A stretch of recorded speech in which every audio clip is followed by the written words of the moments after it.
Hello नमस्कार दोस्तों, स्वागत है आप सभी का हमारे यूट्यूब चैनल एग्जाम स्टार बाजार पे। दोस्तों आज हम आप लोगों के लिए जीके जीएस के टॉप 25 अति महत्वपूर्ण प्रश्न के बारे में इस वीडियो में बताएंगे, इसलिए आप वीडियो के अंत तक बने रहिएगा। तो इस वीडियो में आपको किस तरीके के प्रश्न के बारे में बताएंगे दोस्तों, देखिए जैसे कि प्रश्न हम लोगों के सामने दिया गया है कि सूरज कुंड झील किस राज्य में स्थित है, और यहाँ पर 4 ऑप्शन दिया दोस्तों, इन चारों ऑप्शन में से कौन सा होगा। और भी प्रश्न है दोस्तों, देखिए माप तौल की दशमलव प्रणाली किस देश की देन है, और यहाँ पर 4 ऑप्शन है दोस्तों, इन चारों ऑप्शन में से कौन सा होगा। और भी प्रश्न है दोस्तों, करा हरित सोना किसे कहा जाता है, यहाँ पर 4 ऑप्शन है, इन चारों ऑप्शन में से कौन सा होगा। तो इसी तरीके के प्रश्न के बारे में इस वीडियो में बताएंगे दोस्तों, इसीलिए आप वीडियो के अंत तक बने रहिएगा। और ये पार्ट नंबर हम लोगों का 8 है दोस्तों, जिसने पार्ट 7 तक नहीं देखे चैनल पे जाके वीडियो सेक्शन में देख लीजिए, क्योंकि सारे पार्ट मोस्ट रिपीटेड प्रश्न गए। तो आइए दोस्तों देखते हैं पहले नंबर क्वेश्चन से, और इन सभी क्वेश्चनों का पीडीएफ आपको टेलीग्राम पे मिल जाएगा, लिंक वीडियो के डिस्क्रिप्शन में दिया गया। तो देखिए पहला क्वेश्चन यहाँ पर दिया दोस्तों, ये सारे प्रश्न आपके प्रीवियस पेपर के दोस्तों, यानी पिछले एग्जाम में पूछे गए प्रीवियस ईयर के प्रश्न है, जितने भी क्वेश्चन है।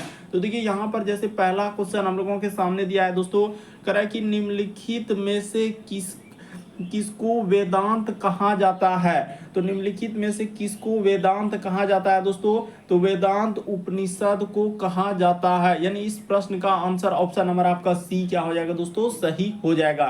याद रखिएगा कि निम्नलिखित में से किसे वेदांत कहा जाता है, तो उपनिषद को कहा जाता है।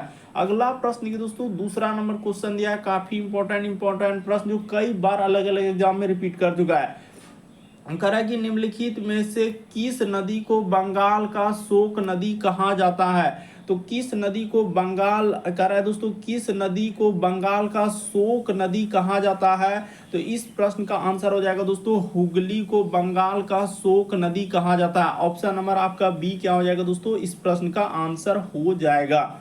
अगला प्रश्न की दोस्तों हम लोगों के सामने दिया गया है, देखिए तीसरा नंबर क्वेश्चन, करा कि सम्राट अशोक निम्नलिखित में से किसके उत्तरदायी थे। तो सम्राट अशोक किसके उत्तरदायी हो जाएंगे दोस्तों, तो इस प्रश्न का आंसर हो जाएगा बिंदुसार। याद रखिएगा दोस्तों कि सम्राट अशोक निम्नलिखित में से किसके उत्तराधिकारी थे, तो बिंदुसार का उत्तराधिकारी कौन हो जाएगा दोस्तों, अशोक हो जाए, यानी कि अशोक। तो यानी कि इस प्रश्न का आंसर ऑप्शन नंबर बी क्या हो जाएगा दोस्तों, सही हो जाएगा। याद रखिएगा करेक्ट कि सम्राट अशोक निम्नलिखित में से किसके उत्तराधिकारी थे, तो बिंदुसार का। ऑप्शन नंबर बी क्या होगा, सही होगा।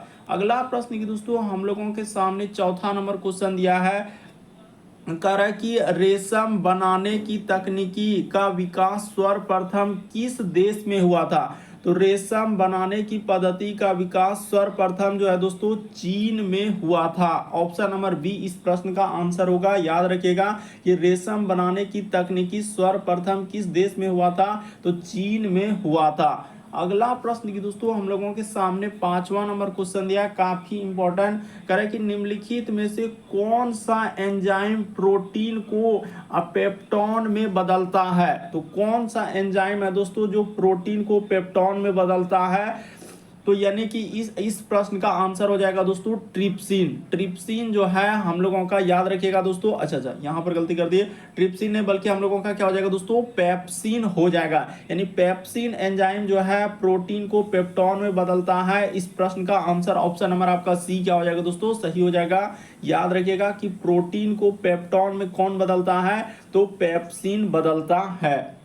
अगला प्रश्न की दोस्तों हम लोगों के सामने काफी इंपॉर्टेंट, हाल ही के एग्जाम में पूछा गया है, कह रहा है कि सूरज कुंड झील किस राज्य में स्थित है। तो सूरज कुंड झील जो है दोस्तों हरियाणा में स्थित है। यानी इस प्रश्न का आंसर ऑप्शन नंबर आपका सी क्या हो जाएगा दोस्तों, सही हो जाएगा।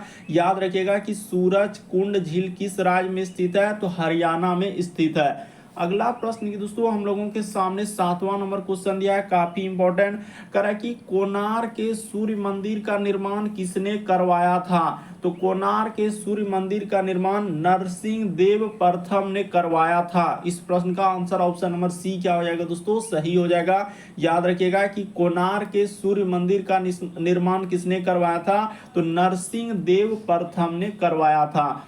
अगला प्रश्न की दोस्तों हम लोगों के सामने दिया है, 8वां नंबर क्वेश्चन करा कि भारत का संविधान सभा का गठन किसके प्रस्ताव पर किया गया था। तो यानी कह रहा है कि भारत की संविधान सभा का गठन किसके प्रस्ताव पर किया गया था। तो कैबिनेट मिशन के प्रस्ताव पर किया गया था। इस प्रश्न का आंसर ऑप्शन नंबर बी क्या हो जाएगा दोस्तों, सही हो जाएगा। याद रखिएगा कि भारत की संविधान सभा गठन किसके प्रस्ताव पर किया गया था, तो कैबिनेट मिशन। अगला प्रश्न की दोस्तों हम लोगों के सामने 9वां नंबर क्वेश्चन दिया है। देखिए कह रहा है कि लॉन्ग बुक टू फ्रीडम किसकी आत्मकथा है। काफी इंपॉर्टेंट दोस्तों, कई बार पूछा गया। याद रखिएगा कि लॉन्ग वॉक टू फ्रीडम किसकी आत्मकथा है दोस्तों। तो याद रखिएगा नेल्सन मंडेला का, यानी इस प्रश्न का आंसर ऑप्शन नंबर बी क्या हो जाएगा, सही हो जाएगा। याद रखिएगा कि लॉन्ग वॉक टू फ्रीडम किसकी आत्मकथा है, तो नेल्सन मंडेला का। ऑप्शन नंबर आपका बी क्या हो जाएगा दोस्तों, इस प्रश्न का आंसर हो जाएगा। अगला प्रश्न की दोस्तों 10वां नंबर क्वेश्चन हम लोगों के सामने दिया है। कह रहा है कि भारत में कम्युनिस्ट पार्टी का गठन किस वर्ष हुआ था। तो भारत में कम्युनिस्ट पार्टी का गठन 1925 ईस्वी में हुआ था। इस प्रश्न का आंसर ऑप्शन नंबर ए क्या हो जाएगा दोस्तों, सही हो जाएगा कि भारत में कम्युनिस्ट पार्टी का गठन कब हुआ है, 1925 ईस्वी में हुआ है। अगला प्रश्न की दोस्तों हम लोगों के सामने दिया है 11 नंबर क्वेश्चन, माप तौल की दशमलव प्रणाली किस देश की देन है। तो माप तौल की दशमलव प्रणाली किस देश की देन है दोस्तों, तो याद रखिएगा फ्रांस इस प्रश्न का आंसर हो जाएगा। यानी माप तौल की प्रणाली किस देश ने दिया है दोस्तों हम लोगों का, तो फ्रांस ने दिया है। यानी इस प्रश्न का आंसर ऑप्शन नंबर सी क्या हो जाएगा दोस्तों, सही हो जाएगा। अगला प्रश्न की दोस्तों हम लोगों के सामने 12 नंबर क्वेश्चन दिया है कि निम्नलिखित में से कौन सा प्रत्यक्ष कर नहीं है। तो यहाँ पर 4 ऑप्शन है, तो निम्नलिखित में से कौन सा प्रत्यक्ष कर नहीं है दोस्तों, तो सेवा कर जो है हम लोगों का प्रत्यक्ष कर नहीं है। इस प्रश्न का आंसर ऑप्शन नंबर डी क्या होगा दोस्तों, सही होगा। अगला प्रश्न की दोस्तों 13 नंबर क्वेश्चन दिया है, काफी इंपॉर्टेंट। करा कि निम्नलिखित में से किसे भारत का बिस्मार्क कहा जाता है। तो याद रखिएगा दोस्तों कई बार एग्जाम में पूछा गया है, तो किसे भारत का बिस्मार्क कहा जाता है, सरदार वल्लभ भाई पटेल को। इस प्रश्न का आंसर ऑप्शन नंबर ए क्या हो जाएगा दोस्तों, सही हो जाएगा कि निम्नलिखित में से किसे भारत का बिस्मार्क कहा जाता है, तो सरदार वल्लभ भाई पटेल को। इस प्रश्न का आंसर ऑप्शन नंबर ए क्या हो जाएगा, सही हो जाएगा। अगला प्रश्न की दोस्तों हम लोगों के सामने 14 नंबर क्वेश्चन दिया है। करा कि बाहरी कान का कठोर यानी लचीला भाग किसका बना होता है। तो यहाँ पर पूछा जा रहा है दोस्तों हम लोगों के सामने कि बाहरी कान का जो कठोर लचीला भाग है वो किसका बना होता है दोस्तों, उपास्थि का बना होता है। यानी कि इस प्रश्न का आंसर ऑप्शन नंबर आपका डी क्या हो जाएगा दोस्तों, सही हो जाएगा। याद रखिएगा कि बाहरी कान का कठोर लचीला भाग किसका बना होता है, उपास्थि का बना होता है। अगला प्रश्न की दोस्तों 15वां नंबर क्वेश्चन कई बार एग्जाम में रिपीट कर चुका है। कह रहा है कि हरित सोना किसे कहा जाता है। तो हरित सोना किसे कहा जाता है दोस्तों, चाय को कहा जाता है। यानी इस प्रश्न का आंसर ऑप्शन नंबर आपका डी क्या हो जाएगा दोस्तों, सही हो जाएगा कि हरित सोना किसे कहा जाता है, चाय को कहा जाता है। तो इस प्रश्न का आंसर ऑप्शन नंबर आपका डी क्या हो जाएगा दोस्तों, सही हो जाएगा। अगला प्रश्न की दोस्तों हम लोगों के सामने दिया गया, तो याद रखिएगा दोस्तों काफी इंपॉर्टेंट है। यानी हरित सोना किसे कहा जाता है, तो हरित सोना हम लोगों का चाय को कहा जाता है। यानी इस प्रश्न का आंसर ऑप्शन नंबर आपका डी क्या हो जाएगा दोस्तों, सही हो जाएगा। अगला प्रश्न की दोस्तों हम लोगों के सामने 16 नंबर क्वेश्चन दिया है। कह कि निमोनिया रोग शरीर के किस अंग को प्रभावित करता है। तो निमोनिया रोग शरीर के किस अंग को प्रभावित करता है दोस्तों, तो फेफड़ा को प्रभावित करता है। यानी निमोनिया रोग किस अंग को प्रभावित करता है, तो फेफड़ा को प्रभावित करता है। अगला प्रश्न की दोस्तों हम लोगों के सामने दिया है 17वां नंबर क्वेश्चन। कह रहा है कि हीमोफीलिया रोग किसका उदाहरण है। तो हीमोफीलिया रोग किसका उदाहरण हो जाएगा दोस्तों, आनुवांशिक रोग का उदाहरण है। याद रखिएगा कि हीमोफीलिया रोग किसका उदाहरण है दोस्तों, आनुवांशिक रोग का उदाहरण है। अगला प्रश्न की दोस्तों हम लोगों के सामने 18 नंबर क्वेश्चन दिया है कि जिला न्यायाधीश, यहाँ पर क्या लिखा है दोस्तों हम लोगों के सामने कि जिला न्यायाधीश किसके नियंत्रण के अधीन होता है। तो याद रखिएगा दोस्तों, जिला न्यायाधीश किसके नियंत्रण के अधीन होता है, तो उच्चतम न्यायालय के अधीन होता है जिला न्यायाधीश। याद रखिएगा, काफी इंपॉर्टेंट कि जिला न्यायाधीश किसके नियंत्रण के अधीन होता है, तो उच्चतम न्यायालय के।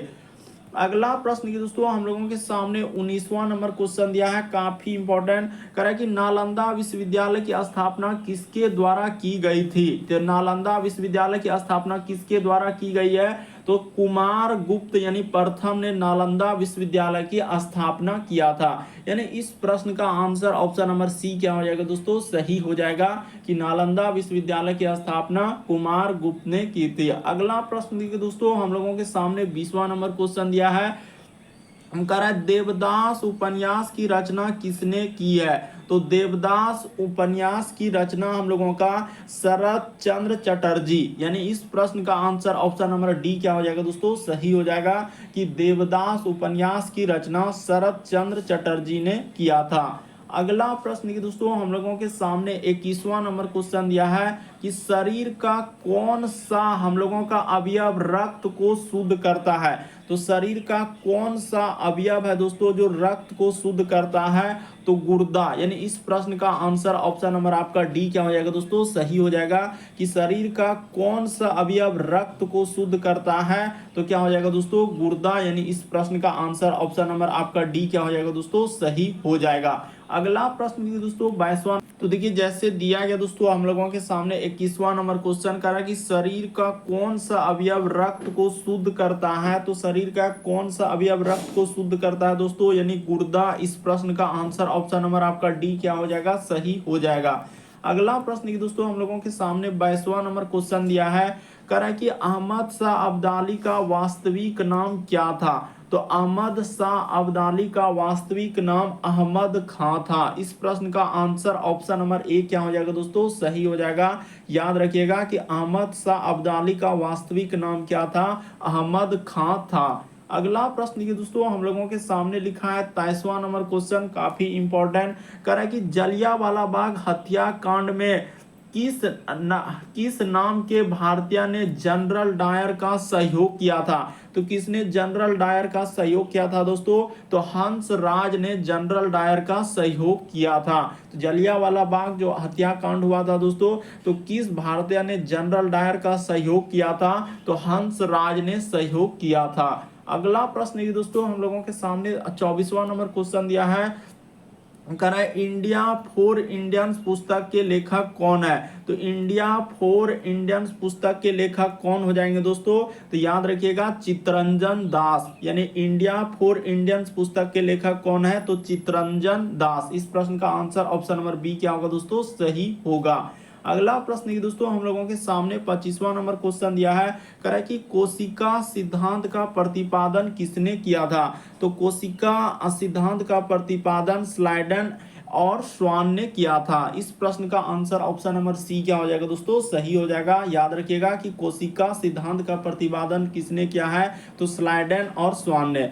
उम्मीद करते हैं दोस्तों आप सारे प्रश्न को अच्छे तरीके से समझ गए होंगे। जो प्रश्न नहीं आ रहे होंगे तो उसे कॉपी में नोट कर लेंगे। अगर आप हमारे चैनल पे पहली बार है दोस्तों, सब्सक्राइब लिखा हुआ दिख रहा होगा, सब्सक्राइब कर लीजिए और बगल में घंटी का निशान दिख रहा होगा तो उसमें ऑल वाला सेलेक्ट कर दीजिए, ताकि जब भी वीडियो डालेंगे तो नोटिफिकेशन आपको सबसे पहले मिल जाए। और इन सभी क्वेश्चनों का पीडीएफ आपको टेलीग्राम पे मिल जाएगा, लिंक वीडियो के डिस्क्रिप्शन में दिया गया। ओके दोस्तों, थैंक यू। फिर आप लोगों से अगले पार्ट अगले वीडियो में मुलाकात होगी।